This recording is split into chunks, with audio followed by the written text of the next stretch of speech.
Hello everyone and welcome to the IPMA and PMI podcast, the first in a series all about a podcast topic you need to know about. This one is the sense and nonsense of project steering committees. You know, project steering committees are a point that we all need to think about as project managers and yet rarely do. So what's the secret? What are some questions that we're going to ask Jaap today? Well, let's talk about those, but let's start with introductions. Hi, I'm Liz, the Project Skills Mentor. I have a podcast and a YouTube channel, and I'm also a director of PMI NL for marketing and communications. I am also very happily an IPMA member as well. So let's meet Jaap Stoppels. Hi, Jaap. Hi, thank you, Liz. I am here because I'm a PhD candidate at Delft University with the topic, as you can expect, on project steering committees. And 4 days a week I work as a project manager.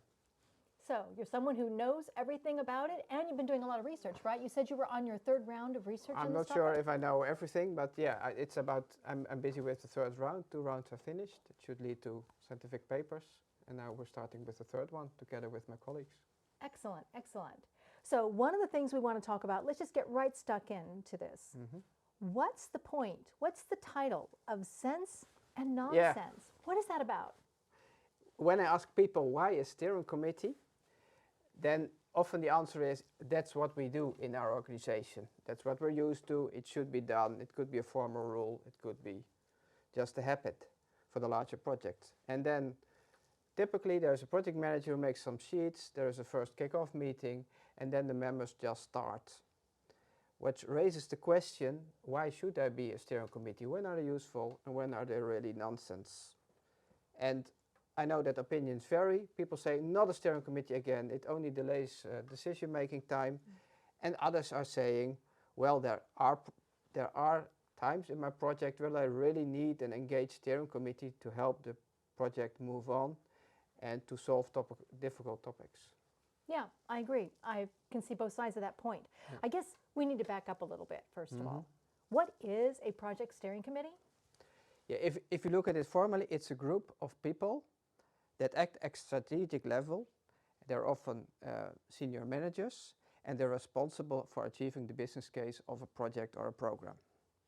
They also should make sure that there is progress on the project or the program. Then you see that it's typically chaired by a project owner, and other members represent some of the stakeholder groups involved. And then typically a project manager or a program manager reports to this temporary committee. If you look at science, it's not really clear when to use this committee as opposed to other options, which there are, and when it's worth it. Well, let's get into that in a few minutes. But first, I'm interested. Why pick this topic for your PhD? Why is it so important to you? Yeah, I'm a project manager myself, and then often also standard you have a kind of steering committee. And when I look back, when first I thought it's a kind of committee I need to report to and I need to keep them happy, or where I can get rid of my risks and part of my accountability. And then later I found that's not really it. And there are also steering committees which really help the project move forward or really change the direction because the surrounding is changing. So it can really help. Later I also found that a lot of these members really struggle. So when I got a chance to do a PhD research, I thought, well, this is really the topic, if there is not so much research about it. So I checked. There's hardly any research about steering committees. That's a great point. I also agree that there isn't a lot of research and there's not a lot of help for project managers to figure out. And that's one of the points we want to mention. The last point we're going to talk about is something every project manager needs to hear. So stay tuned as we work through these issues. Let's talk about goals. What's the key goal we're looking for when we're talking about project steering committees, both for the committee and also for the committee members? Yeah, the funny thing is you're talking about what project managers should do. I can understand it because we are via IPMA or PMI. Yeah. But it's also, there are 3 ways to look at the steering committee. One, you could say what it's for. It can be for governance and it can be for support. If you look at project governance, then governance is about providing direction, often based on the top management, for example, or funding organizations. And it's about holding the project manager to account. So it's not something I only report to. No, I also have to be checked in a positive way.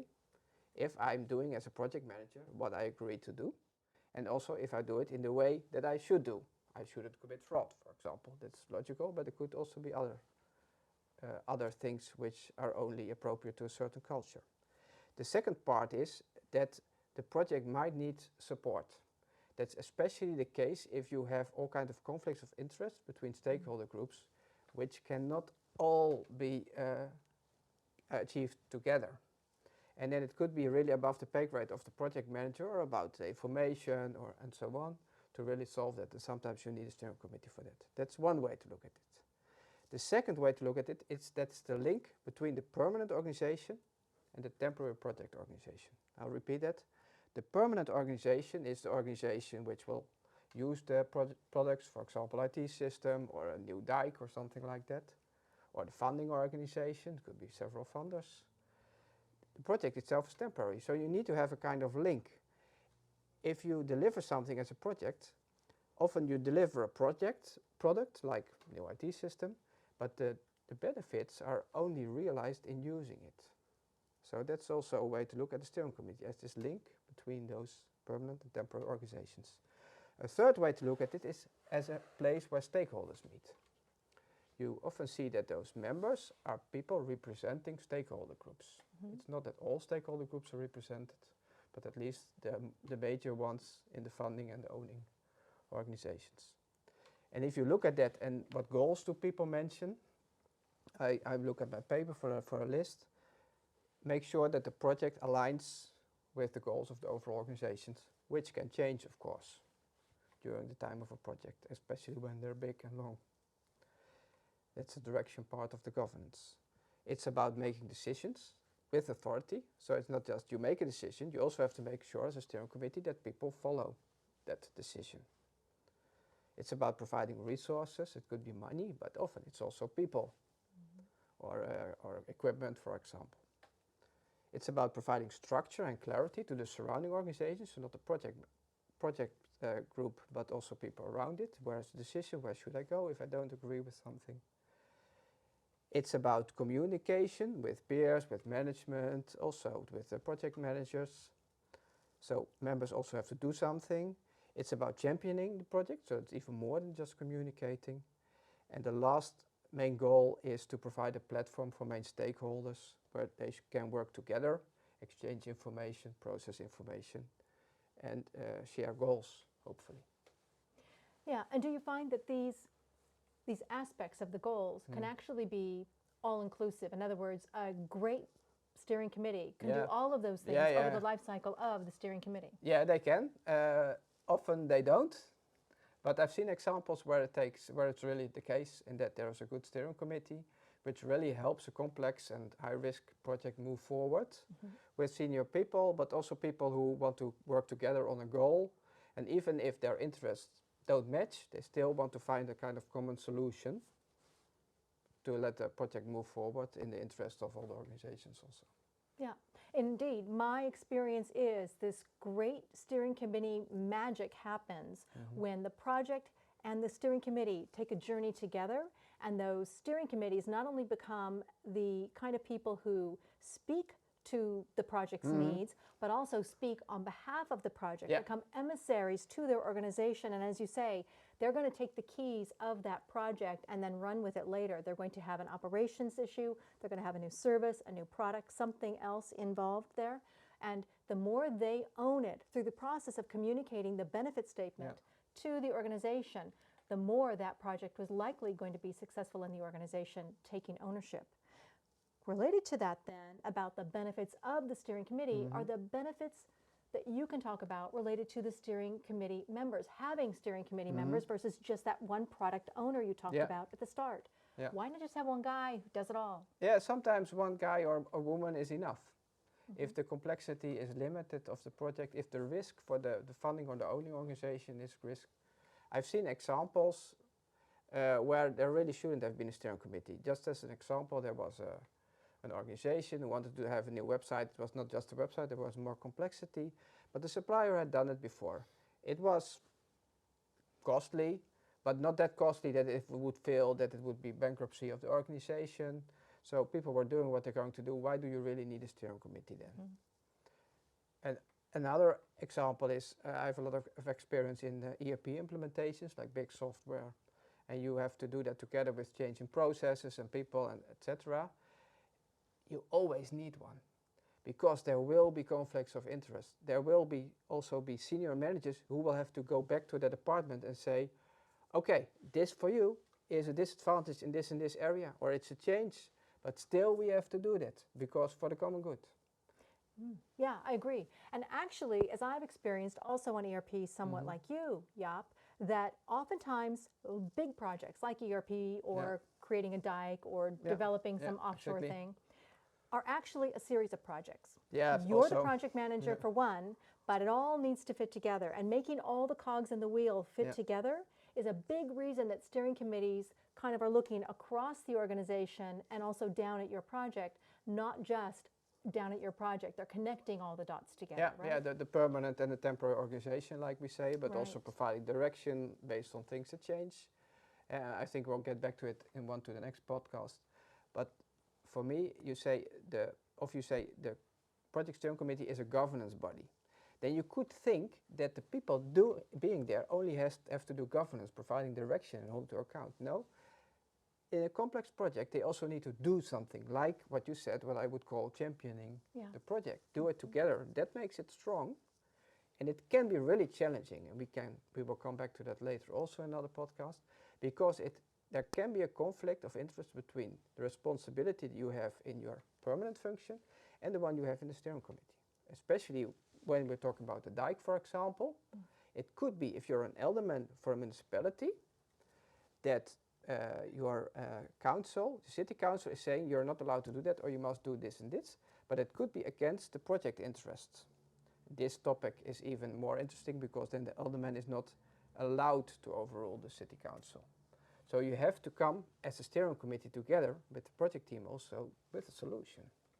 It's an onion. There's lots of layers, right? So now, take us into the understanding of, do you always need a steer code? Because we talked about that briefly just now. Is one person good enough, or do you need this cast of thousands? It must be worth the effort. There are senior managers spending their time.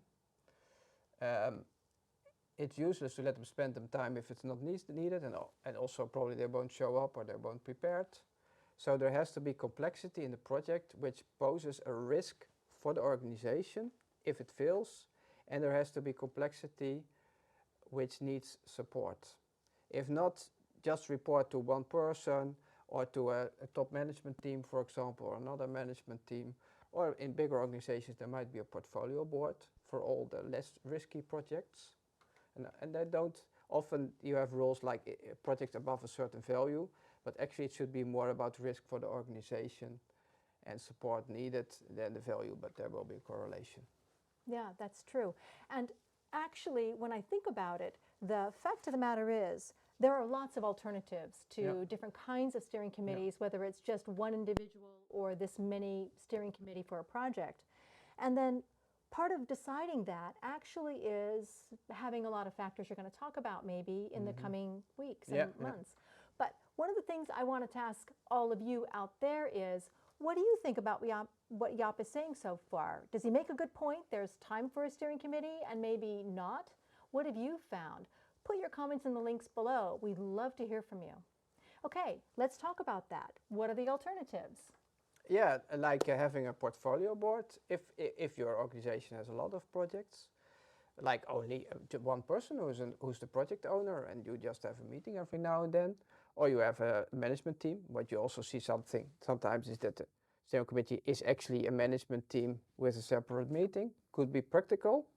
It also has some disadvantages, by the way, but it could be a good solution if the risk is low or if it's really connected to the standard processes that this organization already has. So I would say you can use it, but be a bit careful about it. And when you start it, most of the audience here will be project managers. Remember, it can help you with your project, with the support, but it's also there to hold you to account. It's also a factor, because it should also be top-down based on the governance of the organizations. Is the project manager often a part of governance models in the work you've done already, your research? formally you're never a member.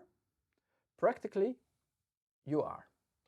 Because you really influence, in general, if you're a senior manager, you influence who is in the steering committee, even if there will be a steering committee. In practice, you really heavily influence the agenda. You probably make it. People can change it, but how often does that happen? It could be that you make the minutes. It could be that you influence the action list. Yeah. I don't think it's a good thing. I understand why it happens. Yeah, absolutely. So we understand now what a steering committee is. You've reviewed the types of committees and what the benefits and goals are. You've sold us. Now, thanks. how do you start a steering committee? Yeah, if you already want to have a quick look, I think in the link below there is a quick reference card with several topics about steering committees. But I think it also warrants a separate podcast about what happens in practice and what should happen. So our quick takeaway is, if a manager says, I need to do this now, they can look at your quick reference card. And if you want to know more about what it takes to start a steering committee, stay tuned for our next podcast with Jaap, talking all about starting a project steering committee, coming up next.